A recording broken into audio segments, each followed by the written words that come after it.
Mungkin bisa digambarkan tanda-tanda sebelum munculnya Dajjal itu seperti apa? Gimana? Tanda-tanda sebelum munculnya Dajjal itu seperti apa? Jadi sebelum munculnya Al-Masihud Dajjal, ini sebenarnya yang paling bagus kalau saya membaca hadisnya, cuma nyarinya itu lupa di halaman berapa gitu ya, tapi udah dibaca. Jadi gini gambaran global sebelum Al-Masihud Dajjal muncul, ini umat Islam masuk periode kelima. Nah, nanti urutan periodenya ya ada di punya Bapak Ibu tempel di sana. Nah, kalau mau diuraikan detail yaitu merupakan satu judul tersendiri. Jadi dari zaman kenabian, Khulafaur Rasyidin, Mulkan Adon, terus sekarang ini enggak punya khalifah. Jadi 3 ini umat Islam masih punya khalifah, nabi dan khalifah. Sekarang kosong khalifah, nanti muncul lagi khalifah.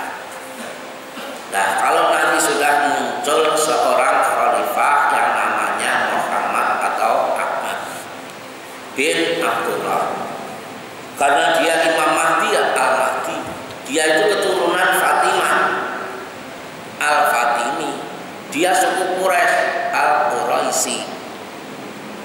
Maka Yahudi dengki, ini sudah diacak-acak, sudah dibohongi, sudah malah punya pemimpin dunia. Nah, kalau menurut perhitungan orang Yahudi Amerika, munculnya pemimpin dunia, tapi ini hitungan Yahudi ya, bukan hadis, bukan Quran, bukan dari Islam, tahun 2025. Kalau dalam Islam ditanya kapan munculnya, jawabnya wallahu a'lam, nggak ada dalil. Tapi kalau ngomong pengen boleh kan, pengennya secepatnya boleh pengen. Tapi yang jelas runtuhnya khilafah Islamiyah Turki Utsmani itu tahun 1924.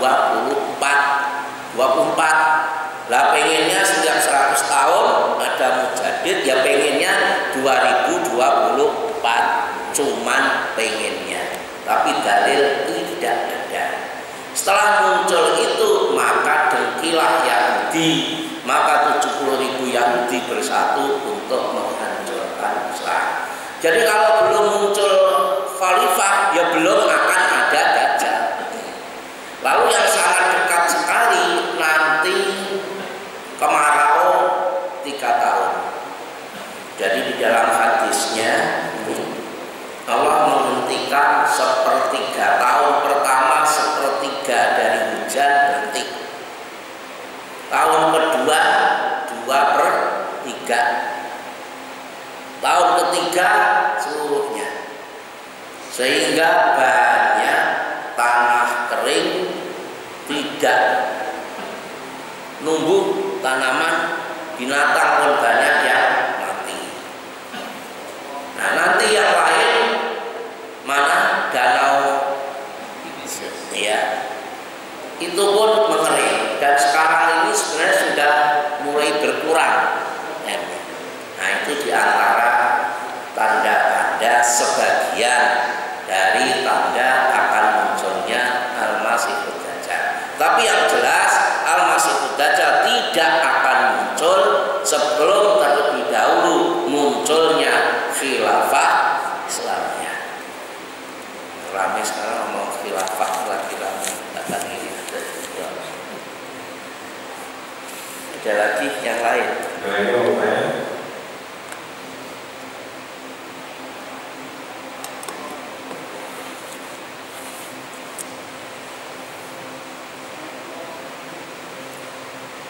Itu termasuk 10 tanda besar kiamat. Itu dimulai dari Al-Masihud Dajjal. Nanti ada Isa bin Maryam, ada Ya'juj wa Ma'juj, terbitnya matahari dari arah terbenamnya, keluarnya binatang, amblesnya 3 daratan, asap, api dari Yaman, baru terakhir disusul idza zilzilatil ardu zilzalaha. Nah, ini yang dibahas sekarang baru 2, yakni Al-Masihud Dajjal. Dajjal dengan Isa bin Maryam. Isa bin Maryam ini masih ada hal yang perlu dipikirkan begini. Ini yang bikin sebagian umat Islam itu agak bingung atau subhat karena belum mampu memahami keseluruhannya. Jadi surah nomor 3 Ali Imran dibuka ayat 55. A'udzubillahi minasyaitonirrajim.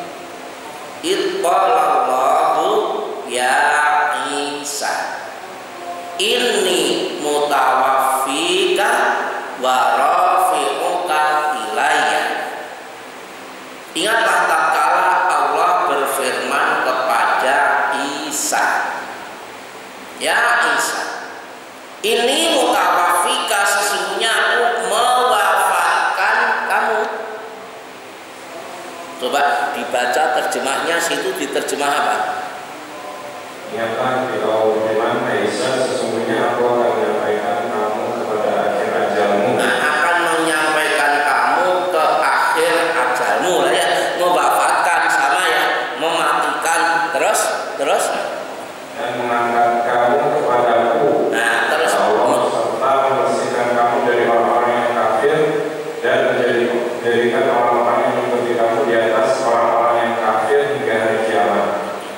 Kemudian ayat kepada Allah kembalimu, Allah memutuskan di antaramu tentang hal-hal yang selalu kamu berselisih padanya. yang jadi masalah begini. Satu, ini mutawafika, aku mewafatkan kamu. Baru nomor 2, wa rafi'uka ilayya, dan mengangkatmu kepadaku. Sehingga sebagian ini ada yang memahami berarti sebelum naik itu Isa sudah pernah wafat. Nah, begitu. Yang lain enggak, ini tafsirnya dibalik. Itu memahaminya dibalik, diangkat baru nanti wafat. Sedangkan tadi ayat-ayat yang saya sampaikan sudah jelas bahwa nanti ahlul kitab semua iman sebelum wafatnya Isa. Nah, ini perlu dibahas bahwasanya wafat, mati, kata mati itu tidak selalu punya makna tanpa nyawa. Siapa hafal doa bangun tidur?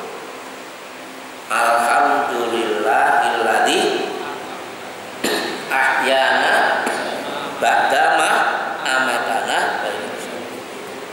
Segala puji bagi Allah. Alhamdulillahilladzi ahyana, yang telah menghidupkan kami kembali. Ba'dama amatana, setelah mematikan ya. Setelah mematikan. Tadi jamaah ini tadi malam mati jam berapa? Saya tadi malam tuh pengen cepet mati, nggak bisa mati-mati saya. Kurang tidur, katanya pagi ini. Nah, ternyata mati kadang-kadang berarti tidur. Nanti diterangkan di dalam kitab Tafsirul Qur'anil Azim. Waktu Nabi Isa alaihissalam ada pengajian dengan muridnya. Di situ dalam satu riwayat 12 atau 13, maka rombongan Yahudi, laskar Yahudi datang mengepung ingin menangkap Isa. Setelah Nabi Isa alaihissalam mengerti dirinya dikepung, lalu dia bertanya kepada murid-muridnya, siapa di antara kamu yang mau wajahnya diserupakan dengan diriku? Imbalannya nanti di surga bersamaku. Maka seorang pemuda katakan, saya siap ya Rasulullah. Nabi Isa iba hatinya, maka diulang 2-3 kali tetap itu. Maka Isa bin Maryam, Nabi Isa bersabda, kamulah yang akan diserupakan dengan aku. Lalu di dalam tafsir Ibnu Katsir itu disebutkan Nabi Isa dirundung ngantuk, tertidur. Dalam keadaan tidur itu diangkat ke langit. Nah, ini bisa dibaca di Al-Quran surah nomor 6 ayat 60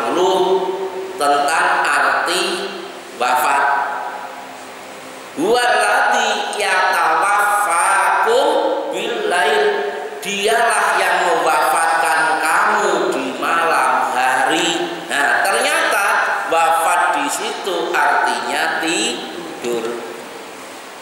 Allah mewafatkan kamu di malam hari. Jadi ayat yang tadi ini mutawafika, aku mewafatkan kamu, artinya aku menidurkan kamu, wa rafi'uka ilayya, dan mengangkatmu kepadaku. Jelas tafsir Ibnu Katsir menyebutkan waktu diangkat dalam keadaan tidur. Sekian lewat 2 menit. Ditutup. Subhanaka Allahumma wa bihamdika asyhadu an la ilaha illa anta astaghfiruka wa atubu ilaik. Assalamualaikum warahmatullahi wabarakatuh.